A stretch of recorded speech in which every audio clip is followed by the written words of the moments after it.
всемирная рецессия, европейский долговой кризис, прочие финансовые кризисы. На фоне этого доверие к государственным валютам сильно пошатнулось. Этот всемирный шторм стал идеальной колыбелью для рождения новой криптовалюты биткоин. С момента создания интернета были попытки создания виртуальных денег, но они не могли решить проблему двойных расходов. Понятие двойных расходов заключается в том, что если виртуальные деньги – это просто информация, то их цифровой ключ может быть скопирован и использован неоднократно. Способ решения проблемы – это проверка цифрового ключа в доверенном источнике. Но если источник один, то он может быть взломан, что требует отказа от единственного доверенного источника. 2008 год. Инновации. Биткоин обходит это с помощью цепочки блоков общественного регистратора транзакций, где каждая транзакция подтверждается обширной децентрализованной сетью компьютеров. Август 2008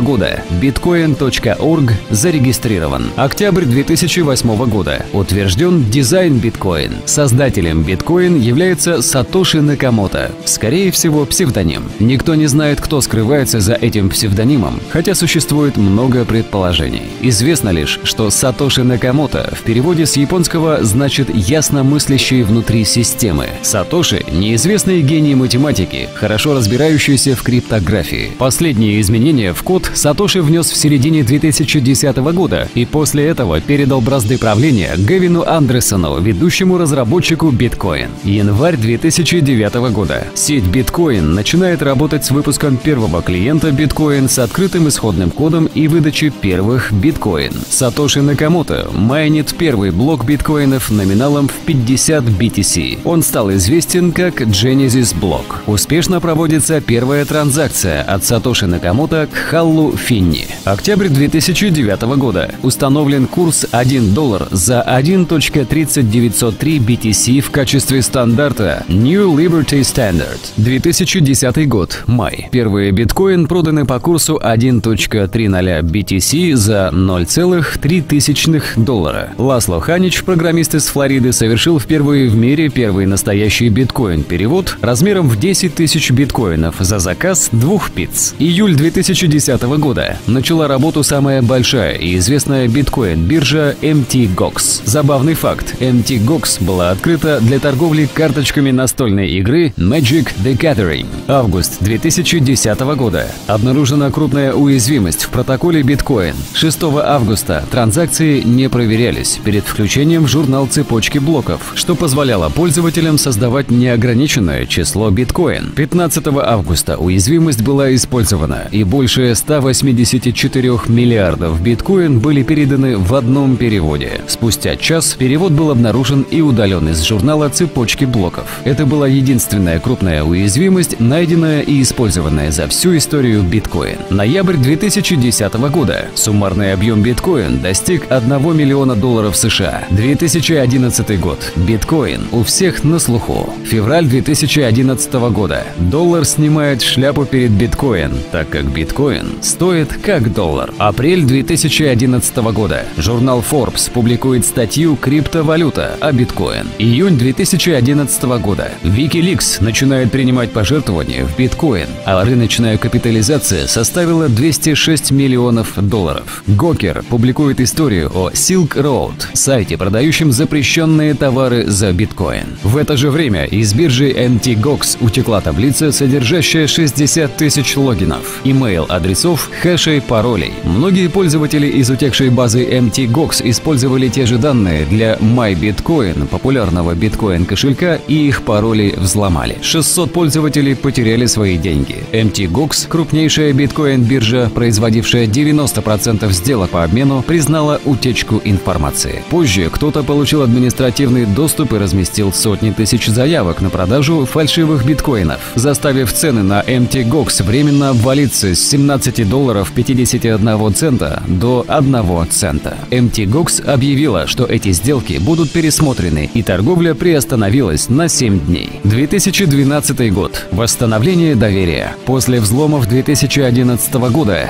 биткоин почти целый год восстанавливал доверие пользователей. За это время произошло несколько событий. Открыт первый биткоин-магазин. Первый музыкальный альбом продан за биткоин. Первая судебная тяжба из-за биткоин. Впервые мире биткоин применен в качестве кредитного дефолтного свопа. Впервые о биткоин рассказывают в школе. Первая машина продана за биткоин. Первая больница принимает биткоин. Первое такси принимает биткоин. Первый крупный сайт стал принимать биткоин. Октябрь 2012 года. Европейский Центробанк теперь вынужден считаться с биткоин. По их словам, виртуальные валюты могут оказать негативное влияние на репутацию центральных банков, если их использование значительно возрастет. Этот риск следует учитывать при оценке общего положения рисков центральных банков. Ноябрь 2012 года. Биткоин празднует первый двойной день. Раз в 4 года награда за майнинг нового блока увеличивается в 2 раза. 2013 год.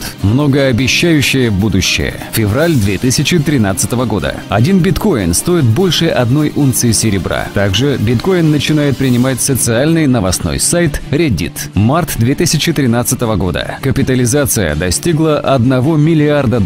В этом же месяце происходит ошибка в цепочке блоков на разных компьютерах с разными версиями биткоин-кошельков. В результате они не признают блоки друг друга действующими. Это создает разделение транзакций в журнале и дает использовать одни и те же деньги на 2 разные цели. Mt. Gox временно замораживает средства в биткоин, и цены теряют от 23% до 37%. Разделение было быстро устранено, и цена быстро восстанавливается. А в это время Кипр объявляет банковские каникулы и решает изъять часть денег со средств клиентов. На фоне этого цена на биткоин взлетает. Уже в апреле он стоит $200. Май 2013 года. США замораживает счета Mt. Gox, узнав, что Mt. Gox не зарегистрирован в Министерстве финансов в качестве обменника валют. Октябрь 2013 года. ФБР закрывает Silk Road и арестовывает создателя, обвинив в убийстве, а также наркоторговле. В результате цена на биткоин падает, но восстанавливается. Затем становится известно, что ФБР заморозило 26 тысяч BTC создателя Silk Road. Тем временем в городе Ванкувер, Канада, открыт первый в мире биткоин-банкомат. Ноябрь 2013 года. Председатель ФРС Бен Бернанке отправляет письмо Сенату США, в котором пишет, что ФРС не имеет права контролировать криптовалюты. Цитата из письма: «Мы должны придерживаться положительной политики в отношении новшеств, которые способствуют более быстрому, более безопасному и более эффективному денежному обращению». В это же время компания Virgin Galactic анонсировала прием оплаты за космические путешествия через биткоин. Тем временем биткоин преодолевает отметку в $1000 и даже временно стоит больше 1 унции золота. Один биткоин стоит больше в 300 тысяч раз, чем биткоин на первых торгах в 2010 году. Декабрь 2013 года. В начале декабря 2013 года Народный банк Китая объявил, что запрещает банкам использовать биткоин. Цена на биткоин рухнула до $600, но восстановилась до $900 тысяч.